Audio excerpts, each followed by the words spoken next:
ठिकाणी ओबीसीचेही काही कार्यकर्ते आहेत मुळशीचे, तुमची काय भूमिका असणार आहे कशा? आमची भूमिका अशी आहे की आज मुळशी तालुक्यामध्ये झेडपी आणि पंचायत समितीच्या ज्या निवडणुका लागलेल्या आहेत त्या निवडणुकीमध्ये 2 ठिकाणी झेडपी म्हणजे ओबीसीला जागा आहेत, 1 ठिकाणी पंचायत समितीला आणि 1 ठिकाणी एसीला म्हणजे आरपीआयच्या यांना आहे. तर आमचं म्हणणं तेथील प्रत्येक पक्षाला आहे. आमचे सर्व जी मंडळी आहेत ते सर्व पक्षामध्ये मुळशीमधले काम करणारी मंडळी आहेत. आमची सर्व पक्षांना विनंती आहे की जी जागा मूळ ओबीसींना आलेली आहे त्या ओबीसींना तुम्ही त्या ठिकाणी तिकीट देऊन त्यांच्या हक्क त्यांना मिळवून दिला पाहिजे. आणि आज हा इतका वर्ष ओबीसी समाज प्रामाणिक आहे. प्रत्येकाच्या निवडणुकीमध्ये कुठलाही समाज न बघणारा पक्ष आहे, समाज आहे.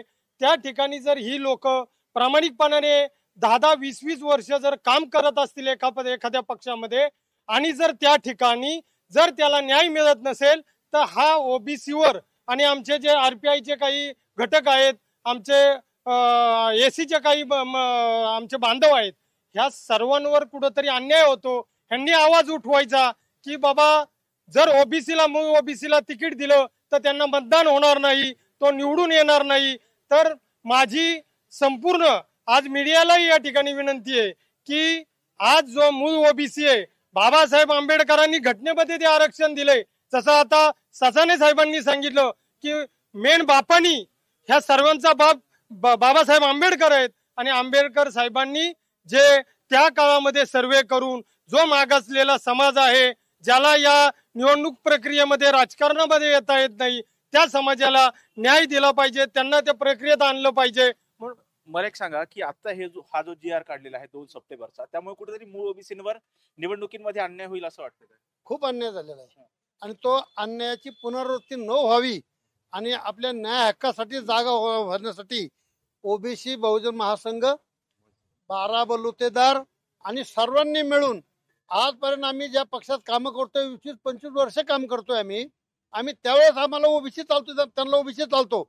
आणि ज्या वेळेस आम्हाला तिकीट द्यायची वेळ येते, आमच्या न्याय हक्काची वेळ येते, तर आम्हाला डावलून प्रस्थापितांना, भांडवलदाराला, जमीनदारांना, वशिलेवाल्यांना तिकीट द्यायची हा कुठला क्रायटेरिया लावलाय तुम्ही? सर्वच पक्षाच्या बाबतीत होतो, सगळ्या पक्षाच्या बाबतीत होतोय. आणि हे मोडून काढण्यासाठी आम्ही मुळशीमध्ये सर्व ओबीसी, 12 बलुतेदार आणि आरपीआय आम्ही सगळे एक झालेलो आहोत की आपली मूठ, अरे आमच्या मतावर तुम्ही निवडून येत आहे, मग आम्ही तुम्हाला का मतं द्यायची? आमची मतं आमच्या उमेदवाराला पडू द्या ना, पण तुम्हाला खच्ची करण्यासाठी आमची मतं पुरेशी आहेत, तुम्हाला पाडण्यासाठी आमची मतं पुरेशी आहेत. मग तो जर न्याय हक्क असेल तर आमच्या मूळ ओबीसीला, ओरिजिनल ओबीसीला तिकीट द्यावा, प्रस्थापितला तिकीट देऊ नये. आम्ही तुमचं काम इमानतबारे करू. मूळ ओबीसी आता कशा पद्धतीनं या निवडणुकीला पुढे जाणार? आमचं तर असं म्हणणं आहे सर्व पक्षीयांना की त्यांनी आता सध्या 2 तारखेचा तो जे आर आलेला आहे त्यानुसार त्यांनी कुणबीचे दाखले काढून प्रत्येक जण हा सर्व पक्ष कुणबीलाच तिकीट देण्याच्या मार्गावरती आहे. मग मूळ ओबीसींचा तुम्ही फक्त कामासाठीच तुम्ही फायदा करून घेणार का? म्हणजे आमच्या अन्नात माती कालवण्यासारखं आहे की हा प्रकार त्यांनी चालवलाय.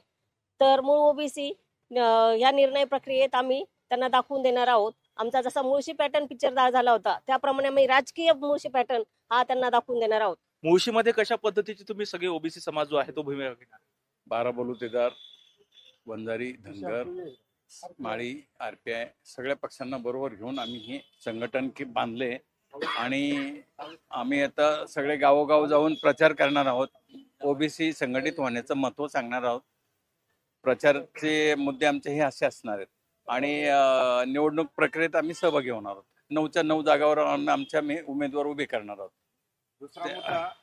दुसरा मुद्दा असा आहे साहेब, आमची माणसं 20-20 वर्ष, 25-25 वर्ष प्रत्येक पक्षात काम केलेली आहे. हे लोक गृहीतच धरलं, यंत्रणेमध्ये गृहीतच धरत नाही ओबीसीला. आणि विशेष म्हणजे अरे आमचं आहे तेच मागतो, आम्ही कोणाचं मागत नाहीये. आमच्या जागेवरती 10-20 वर्षानंतर ओबीसी जागा पडती आणि त्या जागेमध्ये हे माणसांनी 20-20 वर्ष ज्यांनी काम केलं ज्या पक्षामध्ये, त्यांनी इथनं पुढे भविष्यामध्ये अजून 20 वर्षानंतर ते लढू शकत नाही. म्हणजे प्रक्रियेतनं बाजूला करायचं, कुठेतरी डॅमेज करायचं, कुठेतरी गुन्हे दाखल करायचे, कुठेतरी चुकीचं पसरवायचं या उमेदवारांबद्दल, ओबीसी बद्दल. हे चुकीचं आहे. सर्व ओबीसी बांधवांना विनंती आहे, आम्ही मुळशी तालुक्यामध्ये ओबीसी बहुजन महासंघ काढलेला आहे. सर्वांना विनंती आहे ओबीसी बहुजनांना की खरोखर आपल्या सर्व ओबीसी बांधवांना खरं मदत तर करावी. तुमची आता खरं तर सगळा ओबीसी समाज मुळशीमध्ये वेगळा पॅटर्न तुम्ही राबवताय असं म्हणताय. कशा पद्धतीने राबवणार आहात आणि जो प्रस्थापित उमेदवार आहे त्यांच्या विरोधात कशा पद्धतीने लढणार? मधले सर्व ओबीसी बहुजन एससी सर्व समाज आम्ही एकत्रित येऊन काम करतोय. एकत्रित येण्याचं कारण असं आहे की हे जे सगळे जे सिनियर पर्सन तुम्हाला दिसतात त्या सर्वांनी 20-20 वर्ष त्या प्रत्येक पक्षामध्ये काम केलेलं आहे. पण त्या पक्षामध्ये काम करत असताना हे सर्व उमेदवार आहेत यांनी प्रत्येकाने आपल्या पक्ष श्रेष्ठीकडे तिकिटासाठी मागणी केलेली आहे, पण त्यांना अनेक प्रकारची कारणं देऊन बाजूला करण्याचं काम ह्या प्रस्थापितांनी मुळशीमध्ये काम करणाऱ्या पक्ष संघटनेच्या पदाधिकाऱ्यांनी केलेलं आहे. त्यामुळे आम्ही सर्व मुळशीवाल्यांनी आता त्यांना धडा शिकवायचं ठरवलेला आहे आणि तो धडा आम्ही येणाऱ्या पंचायत समिती जिल्हा परिषदेमध्ये नक्कीच शिकवू. त्यासाठी आम्ही 20 तारखेला गुरुवारी एक मेळाव्याचं आयोजन केलेलं आहे, ओबीसी मेळाव्याचं. त्या ठिकाणी त्यांना दाखवून देऊ ओबीसी काय आहे मुळशीमधला आणि मुळशीमध्ये हा परिवर्तन यावर्षी नक्कीच घडवून दाखवू आणि मुळशी पॅटर्नचा इतिहास हा राज्याच्या राजकारणामध्ये पण आम्ही करून दाखवायची जिद्द बाळगलेली आहे आणि येणाऱ्या प्रत्येक पक्षाच्या प्रमुखाला मुळशीमधल्या आम्ही हा धडा शिकवणार. हे आम्ही खुणगाड बांधलेले आहे, ध्यानात घ्यावं त्यांनी. खरं तर पाहतोय की ओबीसी नेते मंगेश ससाने असतील किंवा त्याचबरोबर ओबीसी नेते लक्ष्मण हाके यांनी आज पुण्यात पत्रकार परिषद घेतली होती. या पत्रकार परिषदेमध्ये मूळ ओबीसींना प्राधान्य द्यावं आणि त्यांनाच सर्वच पक्षांनी तिकीट द्यावं अशी मागणी जी आहे त्यांनी केलेली आहे. व्हिडिओ जर्नलिस्ट शिवाजी साळुंकेसह राजरत्न जोंधे, टॉप न्यूज मराठी, पुणे.